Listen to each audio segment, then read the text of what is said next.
வீட்லேயே சூப்பரான organic shampoo எப்படி ரெடி பண்ணுறதுன்னு சொல்லி பார்க்கலாம். 2 டேபிள் ஸ்பூன் உளுந்து, 2 டேபிள் ஸ்பூன் பச்சை பயிறு, 1 டேபிள் ஸ்பூன் வெந்தயம் போட்டு ஒரு டைம் நல்லா வாஷ் பண்ணிவிட்டு, இது கூட ட்ரையான ரோஸ் பெட்டல்ஸ் ஆட் பண்ணியிருக்கேன். ஃப்ரெஷ்ஷாக கிடைச்சாலும் நீங்கள் யூஸ் பண்ணிக்கலாம். கலர் சூப்பராக இருக்கும்.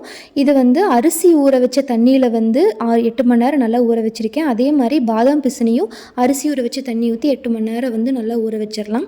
நல்லா ஊறினதுக்கப்புறமா ஒரு மிக்ஸி ஜாருக்கு மாற்றிட்டு 1 கப் சோப்நெட் வாட்டர், இன்னொரு கப் சீகக்காய் வாட்டர் ஆட் பண்ணி நல்லா அரைச்சிட்டு ஃபில்ட்ரு பண்ணி வச்சுக்கலாம். நம்ம ஊற வச்சுருந்த பாதாம் பிசினையும் கடைசியாக போட்டு அரைச்சிட்டு அதையும் ஃபில்ட்ரு பண்ணி நல்லா மிக்ஸ் பண்ணி வச்சுக்கலாம். இது கொஞ்சம் ராஸ்மெல்லாக இருக்கும். அதனால் ஃப்ரேக்னன்ஸுக்காக கொஞ்சமாக ஜவ்வாது, ப்ரிசர்வேட்டிவுக்காக பயோ என்சைம் போட்டு நல்லா மிக்ஸ் பண்ணிவிட்டு ஒரு ஏர்டைட்டில் கண்டெய்னரில் மாற்றிட்டு இந்த இன்னர் கேப் போட்டு க்ளோஸ் பண்ணி வச்சுருங்க. அப்போ தான் கெட்டு போகாமல் இருக்கும். இது 7 டேஸ் ஃபர்மெண்ட் பண்ணிவிட்டு அதுக்கப்புறம் நீங்கள் யூஸ் பண்ண ஆரம்பிச்சிக்கலாம். உளுந்து யூஸ் பண்ணனால கொஞ்சம் வளவளன்னு இருக்கும். பட் சூப்பராக இருக்கும். ட்ரை பண்ணி பாருங்கள்.